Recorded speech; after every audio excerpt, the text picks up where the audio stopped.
Hey guys, it's Sage. Welcome to episode 3 of restoring my 1973 Triumph Spitfire. I'm outside right now and we are working on the car, so let's go take a look at it. We have our friend and mechanic coming over to help us out, take the spark plugs out, and we're going to turn it over and finally see what is up with the engine. All right, so we're pulling the plugs out of this because there's an issue with the motor. It's decided that it wanted to start knocking and then die, and then it didn't want to go. So I'm suspecting that we got a bad piston. Something's let go. The camshaft maybe let go. So we'll get the plugs out of it first. Maybe. There we go. Perfect. We'll see what it looks like. There's number. All right, number 3. Nice color. Good. We have another one over there. And we'll go to number 2 here and see what number 2 is going to tell us, if anything. In this next clip, our friend and mechanic Dante is explaining some of the parts and functions to me, just so I had some background knowledge because I am still learning and new to all of this stuff. Because I was really trying to pay attention and learn what was going on, I was not focusing on the camera work at all, so it is not my greatest, but you can still understand what's going on. Basically, once all the spark plugs are out, we did turn it over, so take a look and see what happened. Because this is intake. So this lines up with this one. Okay. This is intake. This lines up with this one. So this is exhaust, which is this one, goes out the other side. Perfect. Okay, so you ready to crank Okay. this? So now, Ready? You're going to tell me if I need to shut it off? Yep. Okay. Go ahead. I'm recording.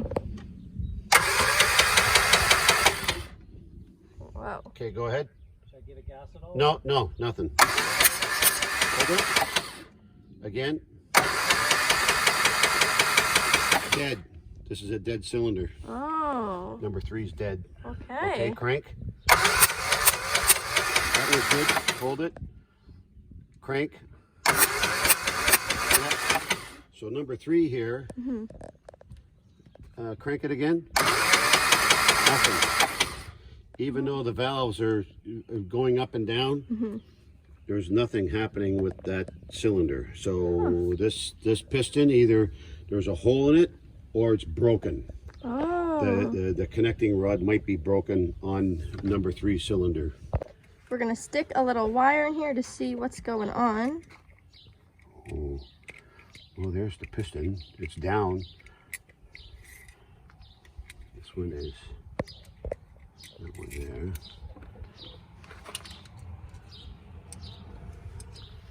This one's up. This one's down. This one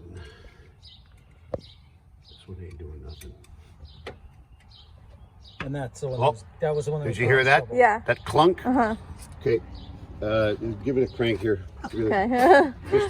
Just take it and just go click, click, Just on a and off. second. Yeah. Yep. Okay. Again. Again.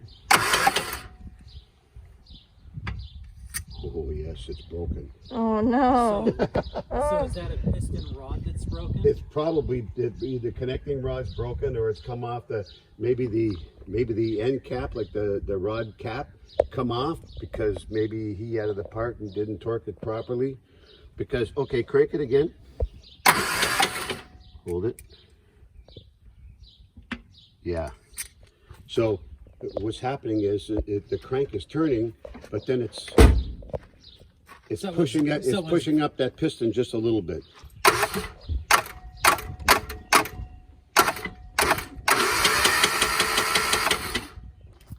Okay, so come here, feel this. You're gonna feel this. Okay. Put your hand on the wire. Yeah. Oh Feel yeah, that? it's like hitting something. It's hitting the top of the piston, and we just pushed it down. knocked it So down. what happened is the crank is turning, and what's doing is just knocking a little bit and knocking it back So up. it's not actually Yeah. moving. Okay, so worst Okay, thing that could have interesting. happened is it snapped and it actually did cease for a second, and you might have Oh yeah, it might have jammed on something. jammed on something. Okay. So the engine has to be pulled apart. It's got to come apart. It's got to come out. Got to come apart. So it's safe to say that this series is not going how I had it according to plan, but it's actually a really great learning lesson, and so it's really fun. What I have decided to do is take on this challenge myself, obviously with, my dad's help and our friend Dante. But I'm going to just take apart the engine bay myself because my options are, like, basically at this point, we know there's a problem inside there with the third piston, so we have to take a look at it. And the only way to take a look at it is taking the engine out and having someone professionally figure out what's wrong. Now, from there, either I could get it fixed, I could get a refurbished engine, I could get a brand new engine, or I could even consider putting in like a Miata engine or something to make it, you know, even better for the highway and just, you know, have a newer, better engine. That we will deal with totally in the future, but it is something to think about. And if you guys have any opinions on that, I know it's going to upset the people who want to keep it classic, but this one I've already decided, you know, I'm going to have some fun with it. In the future, I'm absolutely going to get a car and keep it classic, but this is not that car. I'm sorry. But I could have someone just give it to a shop and have them take apart the engine bay and take the engine out and take a look at it. But I'm not going to do that because the whole point of me getting this car was for me to learn and really get hands-on with it. So what I'm going to do is I'm going to find a way, take as much apart of the engine bay as I can, and we'll lift out the engine. And then once it comes to figuring out what's wrong with it, 100%, you know, a professional will be called and they'll figure it out. But in the meantime, I'm going to get to learn and take it apart. So to do that, I'm going to need to get a Haynes manual so I can see, you know, all the different parts, how to take it apart, how it all works and stuff. And I'm sure the internet will be helpful too nowadays, but it is an old car. So if anybody has, you know, knows where to get an old one of those, a used one, a new one, any tips if you've taken apart your engine bay, let me know.